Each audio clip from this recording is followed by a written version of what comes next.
महावीर पुनर्जन्म और कर्मवाद में विश्वास करते थे। वो मानते थे कि व्यक्ति का पुनर्जन्म हो सकता है और व्यक्ति जैसा कर्म करेगा वैसा ही उसके जीवन में घटित होगा या पूर्व जन्म में वैसा ही उसको फल मिलेगा। जैन धर्म स्यादवाद और अनेकांतवाद के बारे में भी बताया है। स्यादवाद क्या है, अनेकांतवाद क्या है, इसके बारे में भी बताया है। आध्यात्मिक विचारों को जैन धर्म ने सांख्य दर्शन से ग्रहण किया है। हमेशा याद रखिएगा कि बौद्ध धर्म और जैन धर्म दोनों पर सांख्य दर्शन का बहुत प्रभाव है। उदयन, चंद्रगुप्त मौर्य, खरवेल, राष्ट्रकूट राजा, अमोघवर्ष और चंदेल शासक, ये सभी जो थे जैन धर्म को मानते थे, जैन धर्म के अनुयायी थे और इनका विघटन भी माना जाता है कि अधिक अहिंसा में विश्वास करने के कारण ही इन राज्यों का विघटन हो गया।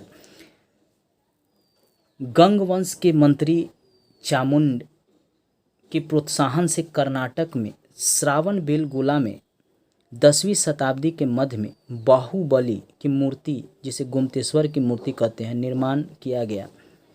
हमेशा ही प्रश्न पूछता है कि दक्षिण में गुप्तेश्वर की मूर्ति का निर्माण कहाँ किया गया, तो याद रखिएगा कर्नाटक में किया गया, श्रावण बेलगोला में 10वीं शताब्दी के मध्य में किया गया। अभी बाहुबली पर पिक्चर भी आया था। दक्षिण में यह बहुत प्रसिद्ध है। साल में एक बार दूध चढ़ाया जाता है, बहुत बड़ी मूर्ति है और दूध से इसका विसर्जन किया जाता है। खजुराहो में जैन मंदिर का निर्माण चंदेल शासक के द्वारा किया गया है। हमेशा ही खजुराहो का जो जैन मंदिर है उसके बारे में पूछा जाता है कि इसका निर्माण किसने किया, तो याद रखिएगा चंदेल शासक ने किया है। मौर्योत्तर युग में मथुरा जैन धर्म का सबसे प्रसिद्ध केंद्र था। मथुरा कला का संबंध भी जैन धर्म से है। प्रसिद्ध इसलिए था कि जैन धर्म की उत्पत्ति ही ब्राह्मण धर्म के विरोध में हुई थी। चूँकि महावीर और बौद्ध दोनों ही क्षत्रिय थे, तो ब्राह्मण और क्षत्रियों में इसी समय टकराव देखा गया। मथुरा चूँकि ब्राह्मण धर्म का भी केंद्र था, तो वहाँ पे जैन धर्म का प्रसिद्ध केंद्र होना जरूरी था। चूँकि जैन धर्म अपना विस्तार या विकास तभी कर सकता था जब वह ब्राह्मण धर्म में जो कमी है उसको दिखाए, बताए, तभी तो जैन धर्म से लोग जुड़ेंगे।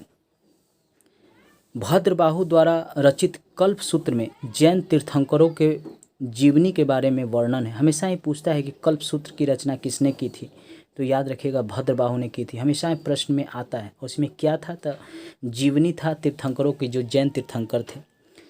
72 वर्ष की आयु में महावीर की मृत्यु हो गई, जिसे निर्वाण कहा जाता है। 468 ईसा पूर्व बिहार राज्य के पावापुरी, जिसे राजगीर में स्थित है, वहीं पे हुआ था। हमेशा ही प्रश्न पूछता है कि महावीर स्वामी की मृत्यु कब हुआ, कहाँ हुआ, किस जगह पे हुआ, तो याद रखिएगा 72 वर्ष की आयु में पावापुरी जो राजगीर में है वहाँ।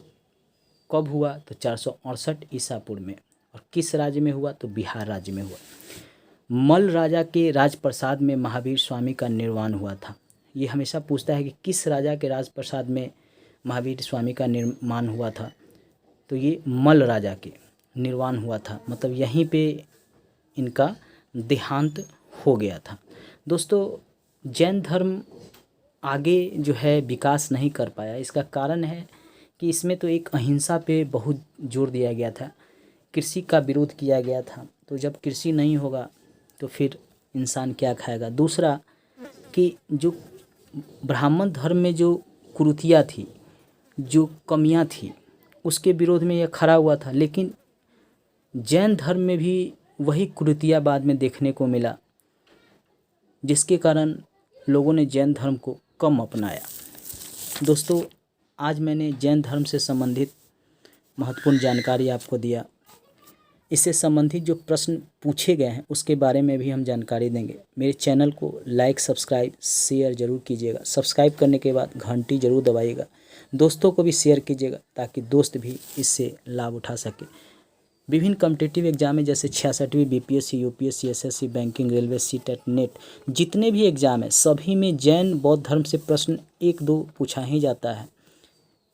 धन्यवाद दोस्तों। प्रमुख जैन तीर्थंकर और उनके प्रतीक चिन्ह क्या थे, आइए हम जानते हैं। ऋषभदेव प्रथम जैन तीर्थंकर थे जिनको हम 60 प्रतीक चिन्ह से निरूपित करते हैं। दूसरे जैन तीर्थंकर अजितनाथ थे जिनका प्रतीक चिन्ह हाथी था। तीसरा जैन तीर्थंकर जो थे वह संभव थे जिनका प्रतीक चिन्ह घोड़ा था। 23वां तीर्थंकर पार्श्व थे जिनका प्रतीक चिन्ह सर्प था। और 24वें महावीर स्वामी थे जिनका प्रतीक चिन्ह सिंह था। ये 4 हमेशा ही प्रश्न में पूछता है। 1 से लेकर 24 तीर्थंकर थे जिसमें से पहला, दूसरा, 23 और 24 ये दोनों ज़्यादा पूछता है और यह भी हमेशा प्रश्न में पूछा जाता है, इसलिए कम से कम इतना याद रखिएगा। जैन संगतियाँ कहाँ कहाँ हुई थी, तो प्रथम संगतियाँ जो हुई थी 300 ईसा पूर्व में पाटलिपुत्र पटना में हुई थी, जो वर्तमान में पटना जिसको कहा जाता है। और अध्यक्ष थे स्थूल भद्र इसके अध्यक्ष थे। द्वितीय जो हुआ था दूसरा 6ठी शताब्दी में वल्लभी जो अब गुजरात में है, क्षमा श्रवण के नेतृत्व में हुआ था, ये अध्यक्ष थे क्षमा श्रवण। ये 2 जो संगतियाँ हैं, ये 2 जैन संगतियाँ जो हुआ है इसके बारे में प्रश्न हमेशा पूछता है, इसको भी आप याद रखिएगा। और ये प्रतीक चिन्ह भी इनका याद रखिएगा। दोस्तों मेरे चैनल को लाइक, सब्सक्राइब, शेयर करना नहीं भूलिएगा। सब्सक्राइब करने के बाद घंटी ज़रूर दबाइएगा। दोस्तों को भी शेयर कीजिएगा। धन्यवाद दोस्तों।